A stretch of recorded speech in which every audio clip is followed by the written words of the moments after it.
Bonjour, je suis sous le soleil. Aujourd'hui, c'est un vin mystère que je dévoilerai à la fin, à part que vous voyez que c'est un vin rouge. Vous en saurez plus à la fin de la dégustation. Donc, je l'ouvre gentiment. Je peux pas trop vous en parler parce que si je peux vous dire que la dernière fois que j'en ai dégusté, c'était il y a une quinzaine d'années, donc ça remonte à loin. Et cette bouteille provient de ma cave depuis ce temps-là, parce que j'avais été dans cette région du monde et j'avais dégusté des vins qui m'avaient beaucoup plu. C'est une région, alors je peux vous donner quand même un indice, c'est une région un peu moins connue des, des amateurs de vin, et pourtant elle regorge de trésors. Donc, alors ce que je peux dire sur la bouteille, c'est que elle est très lourde.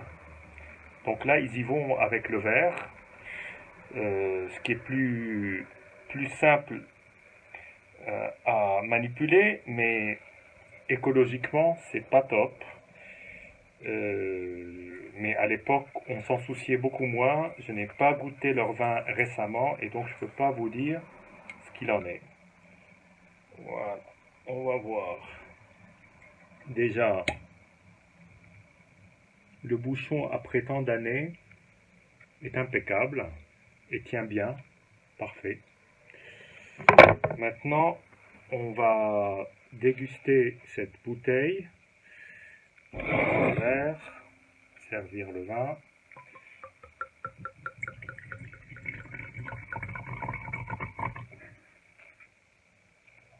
Alors, je profite d'un rayon de soleil là qui est magnifique. On va ranger le vin d'un côté, je vais vous le montrer tout à l'heure.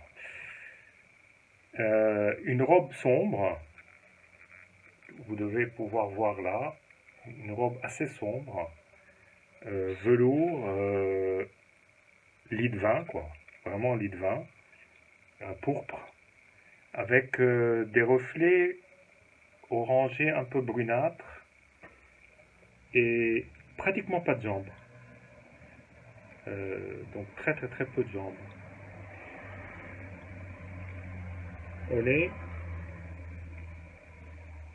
c'est marrant, on dirait des, des fenouilles, un peu végétales, mais pas forcément au mauvais sens du terme. Végétal, fenouil, artichaut, un peu fleuri. À l'aveugle, j'aurais pas dit que c'est un vin rouge. Il est presque floral. Je viens de l'ouvrir, donc là, il faut un peu de temps pour s'exprimer, ce qui est normal. Mais il est déjà assez ouvert. Oui, floral, herbacé, un peu caramel, un peu caramélisé, oui. Un peu caramélisé, un peu balsamique. Des notes balsamiques, pas de bois, pas, si le côté un peu fumé, mais pas vanillé, pas cacao, pas café, pas en tout cas cette gamme. Alors en bouche,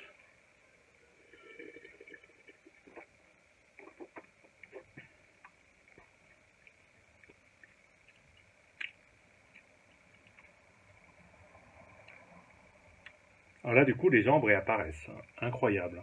Tout à l'heure non, mais là, et là c'est super bon à boire, super bon.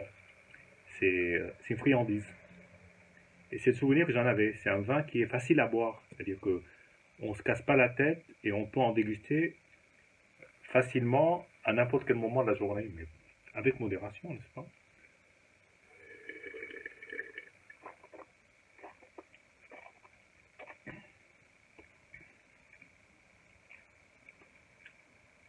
Alors des notes de fruits assez mûres, notes de caramel à nouveau. Là du coup en bouche il est un peu plus vanillé, mais toutes les notes que j'avais senties un tout petit peu d'épices ont un peu disparu en bouche. Le nez et la bouche sont quand même assez différents. Alors je vais quand même vous dévoiler le vin. C'est un vin qui titre à 14,5, pour vous donner une idée. Donc le producteur s'appelle le Feudi di San Marzano, donc c'est un vin italien. Et c'est fait à base d'un cépage qui s'appelle le Primitivo di Manduria.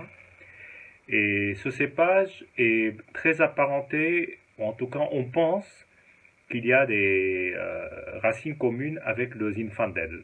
Et je trouve que ça rappelle quand même beaucoup les Zinfandel de Californie. Les Zinfandel qui sont pas forcément qui titrent à 15,5-16, mais plutôt les Zinfandel qui sont un peu plus abordables et accessibles à boire facilement. C'est un très très beau vin et je suis content de l'avoir gardé aussi longtemps parce que ça fait longtemps que cette bouteille trône dans ma cave ici et j'osais pas l'ouvrir. Voilà, le moment est venu pour Pâques. Joyeuse Pâques à tous.